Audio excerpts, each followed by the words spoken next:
बड़े नाम थे, कय्यूम थे 4 नंबर में, ये सब एक मकसद कम्युनिटी थी, आमिर खान साहब के वाले थे। तो जब ये लोग घर में बैठ गए तो कारकुनान ने जब इनसे रब्ता किया इस बात को बालाए ताक रखते हुए कि मरकज से क्या आर्डर निकला है, तो कारकुनान ने इनकी मोहब्बत में इनसे रब्ता किया, तो जाहिर है अल्ताफ़ हुसैन साहब को परेशानी लाक हुई। और उस वक्त चेयरमैन नदीम अहमद तारिक ज़िंदा थे, तो फिर उन्होंने ये हिकमत अमली तय की कि भाई ऐसा है कि ये तो मामला ख़राब हो जाएंगे, तो क्यों ना हम इनको यहाँ से बाहर भेज दें। तो अजीम अहमद तारिक साहब ने इसमें बड़ा अहम किरदार अदा किया था। जो ये मैं बातें कर रहा हूँ ये सीनियर जितने कारकुन हैं, और बताते खुद अल्ताफ़ हुसैन साहब भी जो सीनियर तरीन कारकुन हैं वो ये बात सब समझते हैं, उनको ये सब नॉलेज है। जो चेयरमैन अजीम अहमद तारिक साहब ने उस वक्त जो है वो इनके मामला निपटाए और इनको बाहर जाने के लिए सारी सहूलतें दी, वीज़े लगवाए। और जब ये बाहर पहुँचे हैं तो वहाँ पहुँचने के थोड़ी देर बाद या दूसरे दिन से यहाँ पर चौकिंग होना शुरू हो गई। जो कायद का गद्दार है वो मौत का हकदार है, और इनके ऊपर इल्ज़ाम लगाया गया कि ये तहरीक छोड़कर भाग गए। अब ये आम कारकुन को बातें नहीं पता होती, तो आम कारकुन ने इसको एग्री किया और वो नफरतें बढ़ती चली गई। सेक्टरों में इजलास होने लग गए, इलाकों में इजलास होने लग गए, पिकटें लगने लग गई, और जो है वो कहते हैं ना कि चौकियां लगने लग गई। हर आने जाने वालों से हर इलाके में पूछा जाता था, गाड़ियां चेक की जाती थी। ये सब बातें पता है उनको, जो पुराने लोग हैं, जो मैं बातें बता रहा हूँ। मैं इसलिए बता रहा हूँ कि ये बातें मैंने जो मौजू शुरू किया था इस टॉपिक पर, इस मौजू का जो शुरू किया था, इसका एंड कहाँ लाके ख़त्म करूँगा ये आप समझना, मेरी बातें गौर से सुनना। तो पिट्टे लगती थी, देखा जाता था कि कोई गद्दार तो नहीं आ रहा है यहाँ पर। खैर ऐसा कुछ भी नहीं हुआ। फिर थोड़े अरसे बाद किसी ने हाथ रखा, जाहिर है कोई ऐसे नहीं आता, कोई ना कोई किसी पे हाथ रखता है। तो फिर लांडी के इलाके में इन लोगों ने एंट्री दी। जब लांडी के इलाके में इन्होंने एंट्री दी तो वहाँ पर जो है बड़ा एक मसला हो गया। तो वहाँ के लिए फिर बाकायदा मुकाबला हुआ, अटैक हुआ MKM के कारकुनों में और ये आफाक वाले जो थे सारे इन लोगों में। तो पुराने लोग सारे ये बातें जानते हैं। तो जब लांडी में सारे मामला हुए तो यहाँ आसपास अफवाह फैला दी गई कि भाई लांडी में कर्फ्यू लग गया। उस वक्त कर्फ्यू बड़ा आम था, तो लेकिन यहाँ से सारे मामला पहुँच रहे थे वहाँ पर, इसलिए यहाँ के लोगों को ब्लॉक किया गया। खैर फिर वो आफाक अहमद साहब ने एक अच्छा फैसला किया उस वक्त भी कि महाजिरों को क्लैश नहीं हो आपस में, तो ये बैग हो गए। फिर 1992 में इन पे हाथ रखा गया दोबारा, और 1992 में इनको दोबारा लाया गया। जाहिर है आफाक अहमद वालों को गुस्सा था, तो गुस्से का इजहार किया गया, लेकिन महाजिर कौम ने बड़ा नुकसान उठाया, महाजिर नौजवानों ने बड़ा नुकसान उठाया। और फिर जाहिर है पिकटें लगना शुरू हो गई, गली में पॉइंट बनना शुरू हो गया, हर गली महल्ले में क्लेश होता था, बहुत मामला यानी ख़राब होते चले गए। नुकसान सिर्फ किसका हुआ? कौम का हुआ। तो जो नारा था, जो कायद का गद्दार है वो मौत का हकदार है, मैं इस मौजू के इख्तिताम पर आ रहा हूँ, बात गौर से सुनिएगा। जो नारा था, जो कायद का गद्दार है वो मौत का हकदार है, वो नारा अपनी जगह था।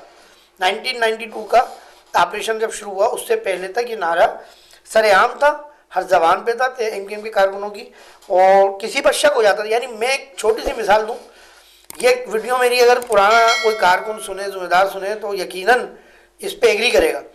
लियाकताबाद 4 नंबर में एक होटल था, ताया का होटल, एक होटल था सिराज का, एक होटल था मुख्तार का। ये 3 होटल, सिराज और ताया के तो शायद अभी भी हैं, मुख्तार का एक होटल था। आप यकीन करें तमाम यूनिट और सेक्टर को बोल दिया गया था कि कोई कारकुन वहाँ चाय पीने नहीं जाएगा। क्यों? कि वो आमिर खान साहब के बिरादरी के थे, शाहजहाँपुरी थे वो भी। बहुत कुछ हुए मामला, तो मैं क्या बताऊँ। मैं दूसरे यूट्यूबर्स को सुनता हूँ, मैं हंसता हूँ, मैं करता नहीं हूँ MKM की कोई पुरानी बात, क्योंकि उसकी वजह ये दिल दुखता है। MKM की पुरानी बात करने में ना मेरी कौम के नौजवानों का खून बहा है बहुत, तो मैं क्या बातें करूँ, मेरा बड़ा दिल दुखता है। मुझे तकलीफ़ होती है जब एक चैनल है यूट्यूब का, उसने जब एक प्रोग्राम किया और उसका थंबनेल लगाया कराची के बैड बॉयज़, और उसने उन नौजवानों का जिक्र किया जो अपनी कौम की दिफा के लिए लड़ते हुए शहीद हो गए। मैं यहाँ देखें ना, मैं अल्ताफ़ हुसैन की बात कर रहा, मैं ना यहाँ किसी तंजीम की बात कर रहा, मैं बात कर रहा हूँ महाजिर खास पर, जिसके लिए आज आवाज़ उठाई जा रही है, जिसके लिए ये तहरीक बनी गई थी। तो उन लड़कों ने अगर कुर्बानियाँ दी तो अपनी कौम के लिए दी। उस वक्त भाई आपको पता है बहन बेटियों के साथ क्या हो रहा था? अगर वो लड़के असला नहीं उठाते, अगर वो लड़के फाइट नहीं करते, तो आप क्या समझ रहे थे उस वक्त क्या हो रहा था? आप तो आज यूट्यूब चैनल बना के गुफ्तगू कर रहे हो, मेरे सामने मेरा नंबर मेरे यूट्यूब चैनल पे, मुझसे बात तो करो फ़ोन पे, मैं तुम्हें हर बात का जवाब दूंगा। खैर, तो डिसिप्लिन जो बनाया था अल्ताफ हुसैन साहब ने, वो टोटल आर्मी तर्ज पे बनाया था। मैंने कहा ना कि मैं इस मौजू को एंड कर रहा हूँ, अब मैं वहीं ला रहा हूँ कि जो कायद का गद्दार है वो मौत का हकदार है। शुरुआत मैंने की थी कि डिसिप्लिन से शुरू होकर मैंने नारे पे लाया था मैं बात। तो डिसिप्लिन जो था वो आर्मी तर्ज पे था पूरा। आर्मी में बड़ी सख्ती, आपने भी देखा होगा, ड्रामों में भी आप देखते हैं कि कोई अगर कैंडिडेट कुछ गलती करता है तो उसको कैसी कैसी सजाएं मिलती हैं। तो और डिसिप्लिन ऐसा होता है, जो ट्रेनर होता है, कमांडर जो होता है, जो उसको ट्रेनिंग दे रहा होता है, उसने जो कह दिया वो बस यस, क्यों का सवाल नहीं है वहाँ पर, वो करना है। पानी में डुबकी लगा तो लगाना है, गटर के पानी में डुबकी लगाना तो लगानी है। तो वही एमकेएम का डिसिप्लिन था। और एमकेएम ने अपना डिसिप्लिन अल्ताफ हुसैन साहब ने आर्मी तर्ज पे रखा था। यूनिट, जोन, सेक्टर, तीन चीज़ें मैं फिर बोल रहा हूँ, यूनिट, जोन, सेक्टर, ये एमकेएम ने आर्मी तर्ज पे रखे थे, क्योंकि ये तीनों चीज़ें आर्मी में होती हैं। फिर नारा आ गया, जो कायद का हकदार है वो मौत का हकदार है, और उस पर अमल किया भी गया। खैर, जो भी हुआ बहुत नुकसान हुआ। अब आते हैं आफाक अहमद साहब पर। देखिए, जहाँ मैंने आफाक अहमद साहब की अगर वो बात बोली है तो मुझे पता है कमेंट्स आएंगे, तो मैं आज ये बात भी बोल रहा हूँ आगे, और मैं बोलता हूँ क्योंकि सच है, सच कड़ा हुआ होता है। देखिए, आफाक अहमद साहब ने उस वक्त भी, मैं बार बार कहता हूँ अपने प्रोग्राम में, फिर कह रहा हूँ कि जब इन्होंने अलहदगी इख्तियार की 1992 के बाद, जब ये वापस आए, तो तकबीर रिसाले में इन्होंने इंटरव्यू दिया, उन्होंने तीन चीज़ों पर बात की। जब सवाल किया गया कि आपने अल्ताफ हुसैन को क्यों छोड़ा, आप तो बहुत करीब थे, तो इन्होंने तीन बातें की। इन्होंने कहा कि सबसे पहले कि महाजिर लफ्ज़ को ख़त्म कर दिया गया और मुत्तहदा पे बात की जा रही थी, महाजिर कास को पीछे छोड़ दिया गया। सेकंड, मैसूरी ने बांग्लादेश के लिए आपने तंजीम का बेड़ा उठाया था, इनके लिए आपने कोई आवाज़ नहीं उठाई, इन आवाज़ को आपने दबा दिया, कोई वर्क नहीं किया। तीसरा कि जो हमारे कोटा सिस्टम पे बात हुई थी, आपने कोटा सिस्टम पे भी आवाज़ नहीं उठाई, और आज हम भी वही कोटे सिस्टम पे चल रहे हैं जो बनाया गया था। इन तीन बातों पर आफाक अहमद साहब ने अलहदगी इख्तियार की थी। लेकिन जब ये आए तो इन्होंने एमकेएम हकीकी बनाई थी, फिर इन्होंने हकीकी हटा दी, माजिर कौमी मूवमेंट नाम रख दिया। तो ये आफाक अहमद साहब का बड़पन है सहरिक के लिए। जो हुआ वो उसकी देखें, कई बार माफ़ी मांग चुके हैं, और मैं भी उस बात को अब डिस्कस नहीं करूँगा। लेकिन आफाक अहमद साहब उस वक्त से लेकर आज तक माजिर कास पे ही सियासत कर रहे हैं। और अभी भी मैंने उनकी प्रोग्राम देखा है, कहीं उन्होंने प्रोग्राम किया है, वो बार बार यही कह रहे हैं कि यार मैं कारकुन बन के काम कर लूँगा, आप एक हो जाओ। जो लोग हैं, अब उन्होंने डब्बा शब्बा लोगों को मना किया है, वो आप भी समझते हैं, मैंने किसी का नाम नहीं ले रहा, वो भी समझते हैं ना कि पुराना कौन, नज़रियाती कौन है और महाजिर कौम का मुखलिस कौन है। वो आफाक अहमद सब कुछ समझते हैं, ठीक है ना। तो इसी तरह जैसे एमकेएम पाकिस्तान में अमीन उल हक साहब हैं और डॉक्टर फारूक सत्तार हैं, ठीक है ना। लंदन में डॉक्टर तारिक जावेद हैं, डॉक्टर तो नहीं है खैर, वो तारिक जावेद हैं। तो ये सब ज़ाहिर यूनिवर्सिटी के साथियों में से हैं, जरीन मजीद बाजी। तो बात ये है कि आफाक अहमद साहब बार बार यही कह रहे हैं कि महाजिर कास्ट के लिए एक हो जाओ, वरना बहुत मामला ख़राब हो जाएंगे। और उन्होंने बड़े अच्छा खिताब किया है, इसको खिताब को सुने आप, बहुत अच्छी बात है।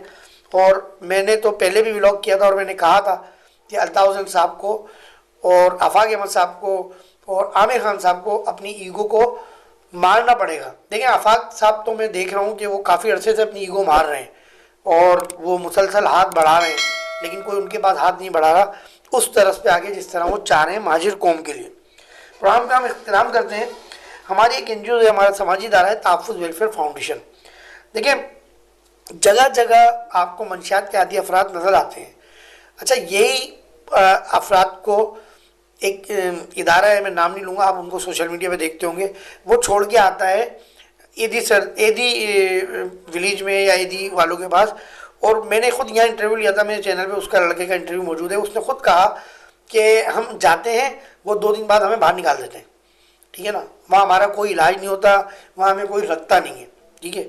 ज़ाहिर है वो तो यहाँ से 2-2 बसें भर के रोज़ लेके जा रहे हैं, तो वहाँ जगह इतनी थोड़ी होती है, वो क्या रखें, उनका भी कसूर नहीं है एदी वालों का।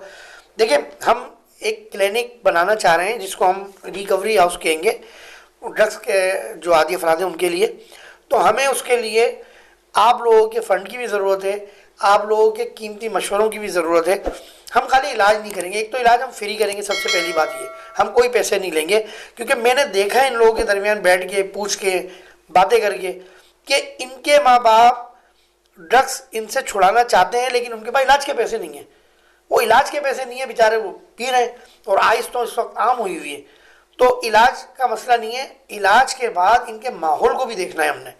तो हम जो अपना ये हॉस्पिटल खोलने चाह रहे हैं, इंशाअल्लाह ताला हमारी कोशिश ये होगी कि हम इनको माहौल में लाएं नहीं। इस माहौल में हम इनका इलाज करें, 2 महीने, 2.5 महीने, 3 महीने, जितने महीने भी होता है, फिर हम इनको अपने पास ही रखेंगे। माँ बाप को मिलना है, आ जाए हमसे, हमारे पास आगे मिले, उनसे रहना है 1 दिन 2 दिन, वो रहें आगे, कोई मसला नहीं है। लेकिन हम इनको उस माहौल में नहीं जाने देंगे। उसका हमारे आगे की भी प्रोग्राम है। अगर सरकारी सतह पर हमें इसके लिए पजीराई मिली तो मेरे पास बहुत अच्छा प्रोग्राम है। लेकिन फ़िलहाल हम अपनी लिमिट के हिसाब से काम करेंगे, लोगों के ताउन से। हमें एक फ़िलहाल तकरीबन 200 गज़ के बंगले की ज़रूरत है, जहां हम इनको रखें और वहां हम इनका सेटअप शुरू करें। मैंने देखे हैं रिकवरी सेंटर, देखे हैं, आप यकीन करें, बस मैं क्या बोलूँ, बुराई नहीं करूँगा। एक तो 40-40 हज़ार रुपये ले रहे हैं इलाज करने के, और वो क्या इलाज कर रहे हैं, बस अल्लाह मालिक, अल्लाह उनको नेक हिदायत दे। खैर, हम कोशिश करेंगे कि हम ईमानदारी से काम करें और किसी माँ के बेटे को, किसी बहन के भाई को, किसी बाप बेटे के बाप को हम सही कर दें, उसको उसकी असली हालत में ले आए। मैं तो यहाँ तक कहता हूँ अपने दोस्तों में बैठ के, रिश्तेदारों में बैठ के, कि जैसे मैं लियाकताबाद में रहता हूँ, मैं बोलता हूँ लियाकताबाद ब्लॉक 6 में ये मालूम करो कितने मंशियात पीने वाले बच्चे हैं। भाई कितने होंगे यार, 100 होंगे। लियाकताबाद 6 नंबर की आबादी कितनी है? अगर वो 1,000 रुपये की रोज़ आइस पी रहा है, तो हम उनको कपड़े अच्छे पहना के, उनका गेटअप अच्छा करके, हम उनको नशे के पैसे देते हैं। बोलेंगे तुम बैठ के देना पड़ेंगे शुरू में भाई, हम उनका नशा बोलेंगे भाई तो हमसे लो पैसे, लेकिन तुम कहीं जाओ आओ नहीं, हमारे सामने बैठो, हमारा ये काम करो, वो काम करो। उनको इंगेज करके रखो, छोड़ देंगे थोड़े थोड़े करके। जब उनको हम खाना भी अच्छा खिलाएंगे, सब कुछ करेंगे, छोड़ देंगे, फिर वो हमारे सामने रहेंगे, हमारी नज़रों के सामने रहेंगे। ये बुरे नहीं हैं, ये हालात के हाथ तो बुरे हैं। मैं अपने घर में रोज़ जा रहा हूँ, मेरी माँ मुझसे किराए क्या बोल रही है, मेरा बाप मुझसे दवाई का बोल रहा है, बीवी मुझसे राशन का बोल रही है। यार मैं क्या करूँ, मेरे को अपना अपने गम भुलाने ना, तो मैं तो भटकूंगा। मैं जब डाकखाने पे जाऊँगा तो मैं वहाँ बैठ जाऊँगा, मैं बोलूँगा यार एक कश पिला दे। अब उसके साथ वो बेचने वाला भी बैठा है, बोलेगा एक नहीं तो 2 भी भाई, क्योंकि आज वो मुझे फ्री भी लाएगा, कल मैं अपने घर की चोरी करके चीज़ें लाके बर्तन बेच के उसको पैसे दे के खरीदूंगा। मैं SHO लियाकताबाद साहब को भी कई बार बोल चुका हूँ, देखिए 3 बार तो मैंने बोल दिया। अच्छा, उन्होंने अमल किया इस पर, लेकिन ये अमल नहीं है, ये भी मैं उनको बोल चुका हूँ कि इस पर इस तरह अमल करें आप, लेकिन वो नहीं कर रहे। तो अब मैं इसके लिए दायरे, जो हमारा एक सिस्टम है हमारा भी, तो हमारे एक अखबार है, हमारी NGOs है, और फिर हम कलम चलाना जानते हैं। हमें पता है कि कलम चल के कहाँ कहाँ जाता है। और मैं तो कहता हूँ कि हर पाकिस्तानी जो है वो अपने इंटेलिजेंस इदारों के लिए काम करे, कलम चलाए अपना। भाई अगर पुलिस में कोई काम नहीं हो रहा है आपका, आप भेजें, स्पेशल ब्रांच में भेजें, लिख के आप भेज दें, अननोन चीज़ें लिख के, बगैर नाम के, क्लियर बोल रहा हूँ मैं सामने बैठ के। नहीं लिखें अपना नाम, नहीं लिखें अपना पता, निशानदेही करें और उनको बोलें कि आप इस चीज़ पे निशानदेही करें, अगर ये चीज़ हकीकत में हो रही है तो उस पर कार्रवाई करें आप। तो अल्हम्दुलिल्लाह हमारे तो खैर सोर्सेज हैं। तो मैं इनको, राशिद साहब को मैं बोल चुका हूँ 3 बार। जब मैंने दाढ़ी रखी तो साफत का मैंने निज़ाम चेंज किया, उसी पे मैं आज भी अमल कर रहा हूँ। 3 बार मैं इनको बोल चुका हूँ, लेकिन उस तरीके से काम नहीं कर रहे हैं। लियाकताबाद डाकखाने पे जाएँ, ऐसा लगता है कि लियाकताबाद पूरा मंशियात पी रहा है। पता नहीं यहाँ से आने जाने वाले लोग हमारे लिए क्या तासुर लेके जाते होंगे। हमारी माएँ बहनें भी वहाँ से गुजरती हैं। अपना बहुत ख्याल रखिएगा, प्रोग्राम का एहतराम करते हैं और दुआ करते हैं पाकिस्तान और पाकिस्तान के तमाम इदारे ता क़यामत तक सलामत रहें। पाकिस्तान की forces, air force, navy, rangers, police और तमाम हसास इदारे, गुमनाम सिपाही, सबको, सब मुलाजमीन को, सब जवानों को, सब अफसरान को अल्लाह उनको अपनी अमान में रखे। दुआ करते हैं कि पाकिस्तान पे कोई आँच ना आए। हालात बहुत ख़राब हैं, भारत हमारे पीछे बहुत लगा हुआ है, और बस दुआ करें कि अंदरूनी साजिश जो है ना, उसका हम डटकर मुकाबला करते रहें। हमारी फोर्सेस पे बहुत गहरी जिम्मेदारियाँ हैं, वो बाहर सरहदों पे भी लड़ना है और वो आपके शहर, आपकी गली महलों में भी लड़ना है, जो बाहर से दुश्मन आए हुए हैं, जिन्होंने मुझे और आपको जो है सहूलतकार बनाया हुआ है। अपना बहुत ख्याल रखिएगा। अस्सलाम वालेकुम रहमतुल्लाह। कैमरामैन अरनस अब्बासी के साथ मुनीर अहमद को इजाज़त दीजिए। अस्सलाम वालेकुम रहमतुल्लाहि व बरकातहू।